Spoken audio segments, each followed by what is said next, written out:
Hi, I'm Rebecca. I'm the development director for Big Brothers Big Sisters of El Paso, and welcome to another episode of It's the Little Things. This is a casual conversation we have with one of our standout supporters to go over all the little things that make the big mission of Big Brothers Big Sisters possible. So today I am thrilled to introduce Armando from Chase Bank. Thank you so much for being here. No, thank you for having me. It's a pleasure. What is your role there at Chase? So, I am a vice president community manager. We've realized that, hey, we need to be out in our communities a lot more. Um, Given that I was born and raised in El Paso and I have been gone for almost 20 plus years, it was nice to be back and see how much my city has grown. In the positive way, but there was still so much disparity. Even though El Paso is 90% Hispanic Latino, there's still such huge disparities and resources that weren't available to our community citizens.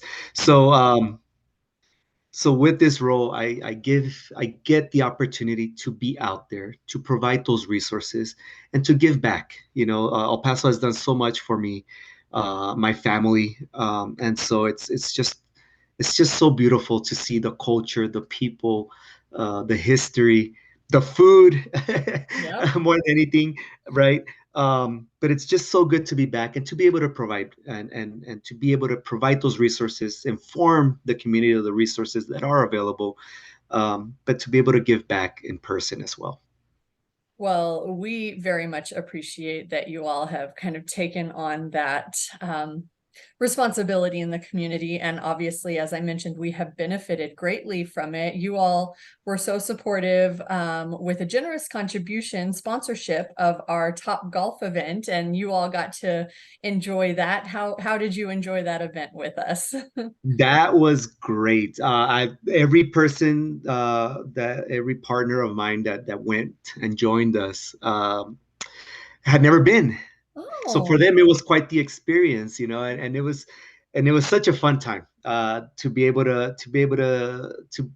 do something for such a great cause, but also to be able to take our employees out of their environment and kind of have them loosen up and enjoy themselves. Well, we were so grateful that you all were able to join and support us on that day. But additionally, you guys are so good about really hands-on kind of meeting with the people. And you have offered several what you call the financial trainings, financial literacy trainings, I believe, to our parents and mentors. So tell us a little bit about that program.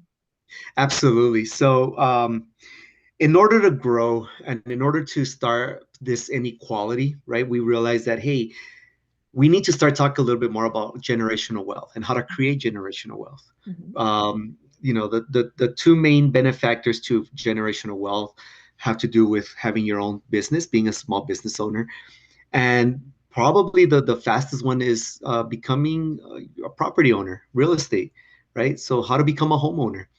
Well, we know that in order to get to those two things, you more than likely probably have to have some sort of savings. And if you're going to save, you probably need to budget a little better.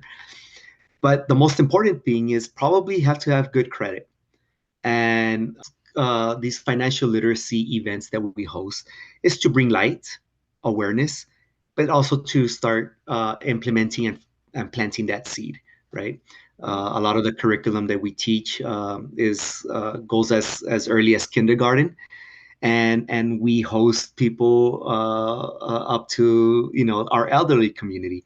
Our participants who have been a part of them have said that they were very informative and super helpful. And, we always try and arm our parents, our youth, our mentors with everything that they can have in their arsenal to live a happier, healthier, better life and a full life. And I think that is just another great tool that we've been able to offer them with your help. And lastly, I just really wanted to thank you. We just had a large school supply drive, and you all were so instrumental in that. I know many of your employees and Chase overall were so generous with donations for that. So really thank you, because I can't tell you how much it means and how delighted these kids are to come in and see this big old room full of backpacks, and they get to pick the one that they want, and it's all full of everything they need for the school year.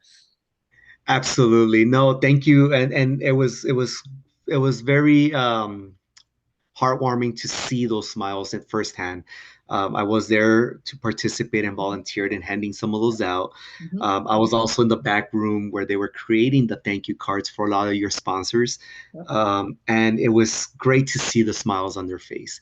And it's just one of those things that it's just very fulfilling. And to be able to give back in any way, whether it's just handing out some backpacks, providing some of those supplies, or just being there in person to give back. It was really meaningful, and so thank you for the opportunity as well.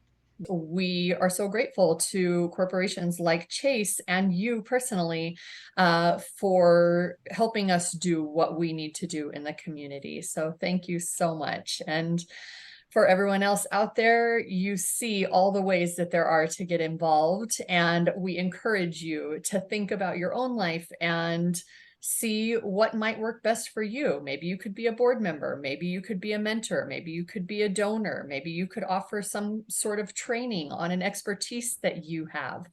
But thank you so much, Armando, for your time today. And I'd like to welcome everybody back next month for another episode of It's the Little Things. Thank you so much for having me.